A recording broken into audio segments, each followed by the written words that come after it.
उस स्टेज का शुद्धिकरण करने का काम किया।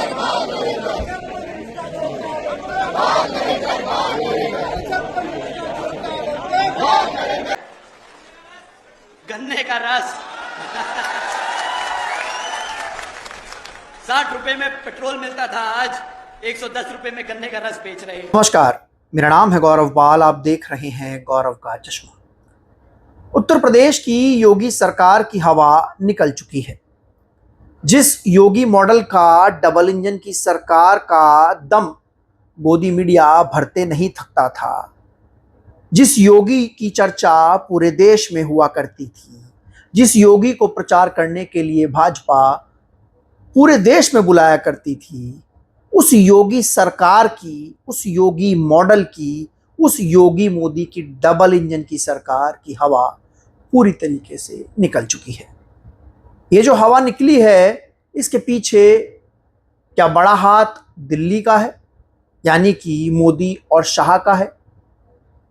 क्योंकि हाल ही में जिस तरीके से उत्तर प्रदेश की गवर्नर आनंदीबेन पटेल ने गोरखपुर यूनिवर्सिटी को लेकर जो चीज़ें कही और साफ तौर पर कहा कि गोरखपुर तो मुख्यमंत्री का गृह जनपद है, यहाँ पर भी अनियमितताएं हो रही हैं, तो उसके बाद ये लगता है कि यूपी में योगी सरकार जो है और जो केंद्र की दिल्ली सरकार जो है, उन दोनों के बीच कुछ खटपट चल रही है। लेकिन इस समय का मुद्दा सबसे बड़ा है। योगी की डबल इंजन सरकार जो कानून, सुरक्षा, महिला सुरक्षा, स्वास्थ्य, रोजगार, नौकरियों के नाम पर, कई ट्रिलियन की इकोनॉमी बनाने के नाम पर वोट मांग रही थी या मांगने की बात करती थी, अब उसकी हवा पूरी तरीके से निकल चुकी है। उत्तर प्रदेश में योगी आदित्यनाथ की सरकार को दिख रहा है कि वो चुनाव बुरी तरीके से हार रही है और अब उनके पास कुछ नहीं बचा है, तो अब वो असंवैधानिक तरीका अपनाने जा रहे हैं। जी हां, नोट के बदले वोट खरीदने जा रहे हैं। उत्तर प्रदेश में योगी सरकार एक योजना लेकर आई है जिसमें बताया जा रहा है कि यूपी सरकार महिलाओं के खाते में 50-50 हजार रुपए डालेगी। 50-50 हजार रुपए का ट्रांजैक्शन जो है वो योगी सरकार महिलाओं के खाते में करेगी। क्यों करेगी आप जानते हैं? क्योंकि 2027 में चुनाव आने वाला है। सरकार को दिख रहा है कि उसने कोई ऐसा काम नहीं किया है कि लोग उसको फिर से वोट करें, तो इसलिए अब सरकार के पास एक आखिरी उम्मीद बची है। महाराष्ट्र, मध्य प्रदेश, हरियाणा और बिहार की तरह डायरेक्ट महिलाओं के खाते में पैसा डाला जाए और उनका वोट खरीद लिया जाए। राम मंदिर का मुद्दा भी फेल होता हुआ नजर आ रहा है, इनकाउंटर भी फेल होता हुआ नजर आ रहा है, सड़कें टूटी पड़ी हैं, 29,000 स्कूल बंद हो गए हैं, स्वास्थ्य सेवाओं के हालात सब जानते हैं। तो ऐसे में योगी सरकार जो है, अब उसको दिख रहा है कि चुनाव जीतने का एक ही तरीका है, वोट के बदले नोट। आमतौर पर हम लोग देखते थे कि चुनाव में शराब पिलाकर, डायरेक्ट पैसा देकर उम्मीदवार जो हैं वो वोट खरीदते हैं, लेकिन अब तो सरकार वोट खरीद रही है। उत्तर प्रदेश में एक योजना सरकार लाने जा रही है, योगी सरकार, जिसमें 50,000 रुपए महिलाओं के खाते में दिए जाएंगे और 20,000 रुपए चुनाव से पहले दिए जाएंगे और 10-10 हजार रुपए चुनाव के बाद दिए जाएंगे। यानी महिलाओं को लालच दिया जा रहा है। एक और तो सरकार के पास मिड डे मील योजना में छात्रों को खाना खिलाने के लिए पैसा नहीं है, पानी में आलू घोलकर पिलाया जा रहा है, छात्रों की छात्रवृत्ति रुकी हुई है, स्कूल बंद हो रहे हैं, भर्तियां नहीं आ रही हैं, सड़कों में भ्रष्टाचार हो रहा है, तो दूसरी ओर सरकार पैसा लुटा रही है। आपको पता है कितना पैसा खर्च होगा? एक रिपोर्ट के अनुसार आपको बता दें कि 18 साल से ज्यादा उम्र की महिलाओं को यह पैसा मिलेगा और उत्तर प्रदेश में ऐसी 5.4 करोड़ महिलाएं हैं, जिस हिसाब से लगभग 2,70,000 करोड़ रुपया सरकार जो है वो महिलाओं को देगी। जबकि किसानों के गन्ने का पेमेंट बकाया है, सरकार वो नहीं दे रही है, लेकिन महिलाओं के खाते में पैसा जरूर देगी। किसानों को देने के लिए सरकार के पास खात नहीं है, छात्रों को देने के लिए छात्रवृत्ति नहीं है, यूनिवर्सिटीज को देने के लिए ग्रांट नहीं है, हॉस्टल्स की हालत, स्कूल्स की हालत सब खस्ता है। शिक्षा बजट 1 लाख करोड़ के आसपास का है और उसमें महिलाओं की शिक्षाओं पर कितना खर्च हो रहा है पता नहीं, लेकिन उससे ज्यादा पैसा सरकार बांटेगी, डायरेक्ट वोट खरीदेगी, जैसे कि मुर्गा खिलाकर शराब पिलाकर वोट लिया जाता था। अब इससे साफ पता लगता है कि योगी सरकार की हवा निकल चुकी है, कोई डबल वबल इंजन नहीं है, कोई मॉडल नहीं है। तो वही दूसरी ओर कांग्रेस पार्टी के राष्ट्रीय अध्यक्ष मल्लिकार्जुन खड़गे का अपमान हिंदुत्ववादी संगठनों ने किया। मल्लिकार्जुन खड़गे हल्द्वानी पहुंचे थे, वहां पर उन्होंने कांग्रेस पार्टी के लिए मंच से स्पीच दी, लेकिन हिंदुत्ववादी लोगों को, इस देश के दलितों से, बजरंग दल वीएचपी के लोगों को इस देश के दलितों से इतनी नफरत है कि उन्होंने हल्द्वानी में उस जगह को पवित्र किया, हवन किया, धुला, जहां पर मल्लिकार्जुन खड़गे ने खड़ा होकर भाषण दिया था। ये मामला आज मैं इसको पॉलिटिकल मुद्दा कभी बनाना नहीं चाहता और मैं हल्द्वानी में पब्लिक स्पीच में रामलीला मैदान में रामलीला स्टेज पे भाषण किया और लाखों लोग वहां पर थे। उस वक्त मैंने किसी समाज का, किसी धर्म का नाम नहीं लिया, सिर्फ मैं लोगों के समस्याओं को वहां पर बताया। लेकिन मेरे स्पीच होने के बाद कल वो लोग, बीजेपी के लोग सब मिलके हवन करके उस स्टेज का शुद्धिकरण करने का काम किए। ये संसद में भी उठा, लेकिन बड़ा सवाल यह है कि एक दलित जहां पर खड़ा हुआ उस जगह को धुला गया। यानी देख सकते हैं कि हिंदुत्ववादी संगठन जो भाजपा के चिंटू हैं, चिलगोजे हैं, वीएचपी, बजरंग दल, उनके लिए दलितों की क्या अहमियत है। उनको एक दलित नेता के साथ वो छुआछूत कर रहे हैं। जिस जगह वो खड़ा हुआ उस जगह को वो अपवित्र मान रहे हैं, उस जगह को गंदी मान रहे हैं, मैली मान रहे हैं। और फिर भाजपा कहती है कि हम तो दलितों का सम्मान करते हैं। और उनके जो पाले हुए चिंटू चिलगोजे हैं, वो एक दलित नेता का, इतने बड़े दलित नेता का, मल्लिकार्जुन खड़गे का अपमान कर रही है, उसको अछूत बता रही है, जिस जगह वो खड़ा था उसको धुल रही है।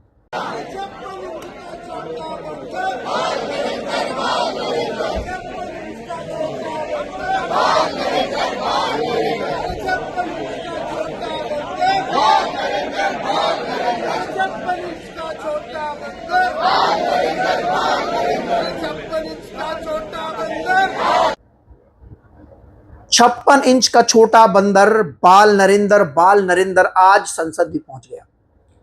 संसद में विपक्षी सांसदों ने नरेंद्र मोदी को घेरते हुए ये जो गाना जंतर मंतर के आंदोलन से निकला था कि 56 इंच का छोटा बंदर बाल नरेंद्र, जिसमें बाल नरेंद्र की कहानियां जो स्कूलों में पढ़ाई जाती थी कि मगरमच्छ का मुंह खोल दिया, और जो मोदी जी बोलते हैं कि उनका सीना 56 इंच का है, तो वो 56 इंच के सीने वाला बाल नरेंद्र जो मगरमच्छ का मुंह उखाड़ देता है, वो जनता के सवालों का जवाब नहीं दे पाता है, जवाबदेही नहीं है।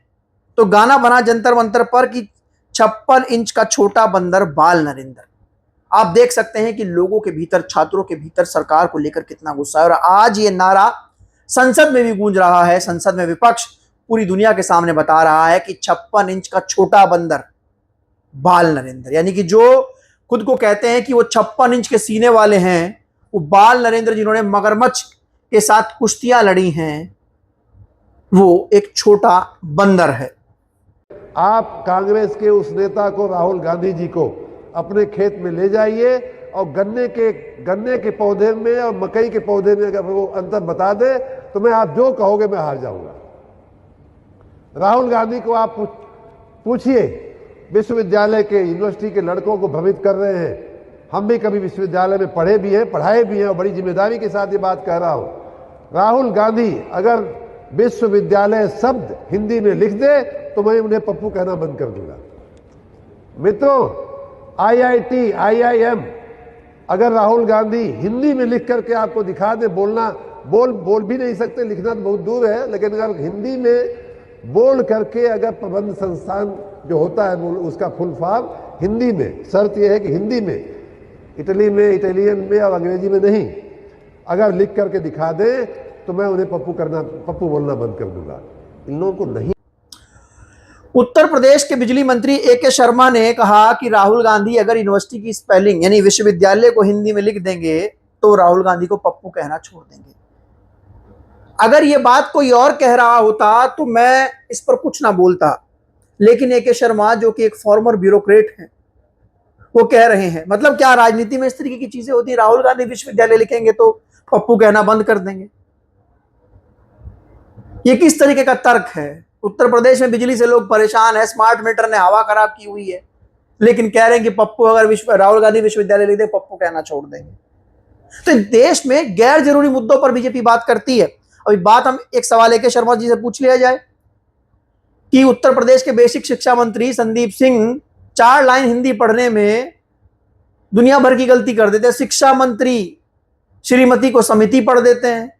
माननीय सभापति विधायी समाधिकारी श्रीमती का पत्र दिनांक 13/9/2024 समिति है वो समिति आंकड़ा ढंग से पढ़ नहीं पाते हैं और वो भी विधानसभा में, तो उनको पप्पू कहेंगे ए.के. शर्मा, जबकि वो तो शिक्षा मंत्री हैं। नितिन गडकरी को भारी पड़ रहा है चारों तरफ से पेट्रोल में इथेनॉल मिलाना। आकाश आनंद ने हाल ही में 10 तारीख को अपने एक भाषण में नितिन गडकरी की ऐसी किरकिरी कर दी कि वो भाषण सोशल मीडिया पर वायरल है। 60 रुपए का पेट्रोल बहुत महंगा हो गया था इन सबके लिए। 60 रुपए का पेट्रोल, गाड़ी चलाना बंद कर दी। अरे बोला कि इतना महंगा पेट्रोल है, अर्थव्यवस्था बिगड़ जाएगी। और आज जिसका पेट्रोलियम मंत्रालय ही नहीं है वो ही जाके कागजों पे साइन करके बोल रहा है मैंने E100 ले आया, आज आपको मिलावटी तेल मिलेगा। आज भी E20 का मिलावटी पेट्रोल का भाव 110 रुपया कर दिया है। गन्ने का रस 60 रुपए में पेट्रोल मिलता था, आज 110 रुपए में गन्ने का रस बेच रहे हैं। मैंने बहुत लोगों को देखा गन्ने के स्टैंड के बाहर जाके खड़े होके बोलते हैं अम्मा मैंने तेल तो भरवा लिया है, घर पे लोग आए हैं उनके लिए भी थोड़ा सा कैन से ही निकाल लूंगा, गाड़ी के पेट्रोल के टैंक से ही निकाल लूंगा। ये तो हाल है इनका। साथियों, तीसरा बड़ा महंगाई का मुद्दा इन्होंने बहुत ज्यादा जोर शोर से पीट के बोला। भाई नितिन गडकरी पेट्रोल उनका मंत्रालय नहीं है, पेट्रोलियम मंत्रालय, लेकिन फिर भी वो पेट्रोल में इथेनॉल मिलाए जा रहे हैं। तो आकाश आनंद ने कहा कि जिसका मंत्रालय पेट्रोलियम नहीं है वो पेट्रोल में गन्ने का रस मिला रहा है, गाड़ियों को खराब कर रहा है। एक दौर था कि 60 रुपए में पेट्रोल मिलता था, आज 110 रुपए में गन्ने का रस मिल रहा है। ये वीडियो सोशल मीडिया पर खूब वायरल, लोग खूब पसंद कर रहे हैं और कह रहे हैं कि आकाश आनंद ने बहुत जबरदस्त सवाल नितिन गडकरी से पूछा है और नितिन गडकरी के सारे PR की किरकिरी कर दी है। जिस तरीके से आकाश आनंद ने बीते दिनों भाजपा पर तीखा हमला किया और भाजपा से सवाल पूछा, वो इस समय उत्तर प्रदेश में चर्चाओं का विषय बना हुआ है। उन्होंने योगी सरकार पर भी हमला किया कि इस सरकार ने 7,000 करोड़ रुपया अपने विज्ञापनों पर खर्च कर दिया, स्कूल शिक्षा पर नहीं। नितिन गडकरी ने 110 रुपए में गन्ने के रस मिला हुआ पेट्रोल बेच रहे हैं, जिससे गाड़ियां खराब हो रही हैं। उत्तर प्रदेश में सियासी समीकरण जो है वो त्रिकोणीय हो रहे हैं। बसपा भी बहुत तेजी से उभर कर आ रही है। इन खबर को लेकर आपका क्या कहना है, आपकी क्या राय है, आप लोग कमेंट सेक्शन में लिखकर बता सकते हैं। तब तक के लिए चलते हैं, धन्यवाद, नमस्कार।